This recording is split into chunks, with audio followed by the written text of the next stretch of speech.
ગુજરાતમાં ફરી એક વખત લઠ્ઠાકાંડ થયો છે અને આ વખતે તો ગિફ્ટ સિટીવાળા ગાંધીનગરની અંદર લઠ્ઠાકાંડ થયો છે.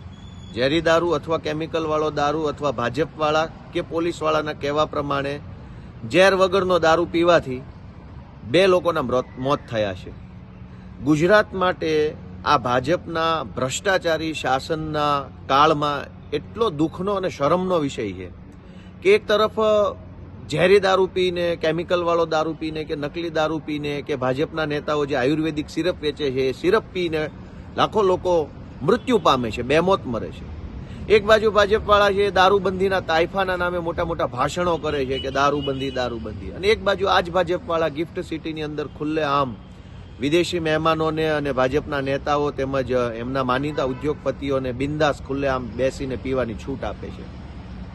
બહુ ગૂંચવણભરી પરિસ્થિતિ છે અથવા તો બહુ દુઃખભરી પરિસ્થિતિ છે કે ગુજરાતમાં ગરીબો માટે ઝેરી અને કેમિકલવાળો દારૂ અવેલેબલ છે. એ જ ગાંધીનગરની અંદર અમીર લોકો માટે શાનદાર બોટલની અંદર શાનદાર હોટલમાં બેસીને પીવાની વ્યવસ્થા છે.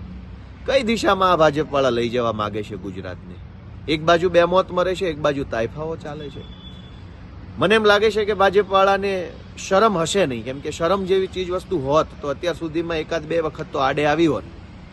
આટલી હદે બેશરમી, આટલી હદે દુષ્કૃત્ય કરનારા લોકોને, સત્તામાં બેઠેલા લોકોને આપણે બધા ઓળખીએ અને આપણા ગુજરાતને આવા લોકોથી બચાવીએ કે જે બે મોઢાની વાતો કરે છે, દોગલી વાતો કરે છે અને ગુજરાતની જનતાને વારંવાર ઝેરી દારૂ, કેમિકલવાળો દારૂ કે ભાજપવાળા વેચે કેમિકલયુક્ત સિરપ ટાઈપના નશીલા પદાર્થો પીવડાવી અને બેમોત મારે છે. આપણે બધા જાગૃત બનીએ એવી જ અપેક્ષા સાથે, અને હવે તો એવી આશા નથી રહી કેમ કે કોઈ પગલાં લેવાશે. જ્યારે લઠ્ઠાકાંડ બને એટલે 2 દિવસ મંત્રી, તંત્રી, સંત્રી, અધિકારી કડક પગલાં લેવામાં આવશે, FSLમાં રિપોર્ટ મોકલો છે, કોઈને છોડવામાં નહીં આવે, ચમરબંધીને. આ બધી વાતો સાંભળીને હવે થાકી ગયા છે. એકની એક બધી ચૂથાઈ ગયેલી, ચવાઈ ગયેલી વાર્તાઓ કરે છે. એટલે આપણને પૂરો વિશ્વાસ છે કે કોઈને ચમરબંધીને પકડવામાં નહીં આવે, કોઈને કાંઈ કરવામાં નહીં આવે. બધા પાસેથી ભાજપવાળા થોડું થોડું ચૂંટણી ફંડ લઈ લેશે અને ઘીના ઠામમાં ઘી પાડી દેશે એવી પૂરી વિશ્વાસ, પૂરી શ્રદ્ધા છે. એટલે હવે ન્યાયની માંગણી નથી કરતા કે એવું કંઈ અમે વિરોધ પક્ષ તરીકે એવું કહેતા નથી કે ભાઈ હવે તમે કડક કાર્યવાહી કરજો. Thank you.